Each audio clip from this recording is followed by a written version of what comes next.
But wow, folks, wow. Originally, they had Kratos die right in the beginning of the game, and he's stuck in hell, and Atreus got to pull him out. I mean, we've seen Kratos die before. I mean, go check out my God of War Ragnarok Part 1, Part 2 of the characterization series I did, okay? It's right there on the channel. You'll love it, okay? I talk about how Kratos died. He dies in God of War 1. He dies in God of War 2. I think he dies in God of War 3, too. Are you in hell at one point? You are, yeah, right in the beginning of the game. You fall into hell, okay?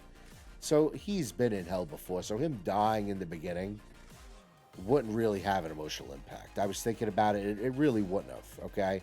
Now, what was interesting, if you're playing Ragnarok, in the beginning when you are fighting Thor, an hour into the game, when he does hit him in the screen, like, I thought I died. I just, I lost, And then all of a sudden it shows Kratos, like, laying on the ground. You're like, unconscious, right?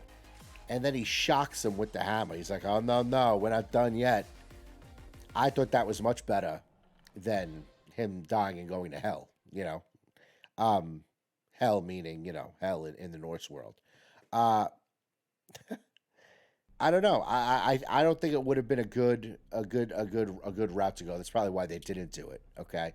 What I thought was funny was how Thor shocked him back to life. He like AED'd him. Okay, back to life. Right.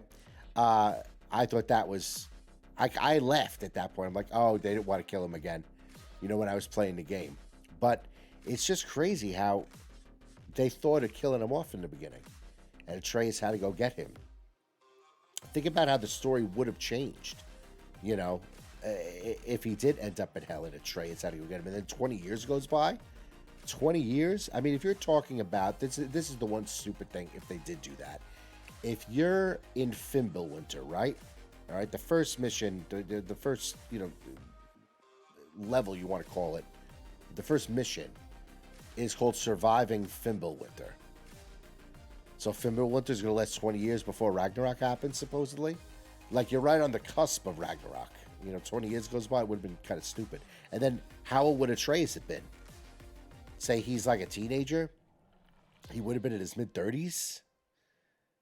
How old would Freya been? You know what I mean? I mean, Freya is maybe they age differently. I don't know. They could do whatever they want. But 20 years going by, that would have been a little much. It's probably why they didn't do it. But I just thought that was an interesting take. In the very beginning of writing the story to God of War Ragnarok, they were going to kill Kratos off right in the beginning, at the hands of Thor, nonetheless. Really interesting. I like hearing these little details that come out about games and how they're, being made, how the story develops, and what have you. I find that stuff fascinating. I am a big literature guy. I do a lot of reading myself. I like to read fantasy. I read political science. Those are my two big fiction and nonfiction pieces that I like to read. But I do enjoy reading, and I do like to see how plots develop. But that's why I was an English teacher for years. Like, let's call it for what it is. But really interesting to discover Kratos dying at the beginning of God of War Ragnarok. That was their original thought. Okay.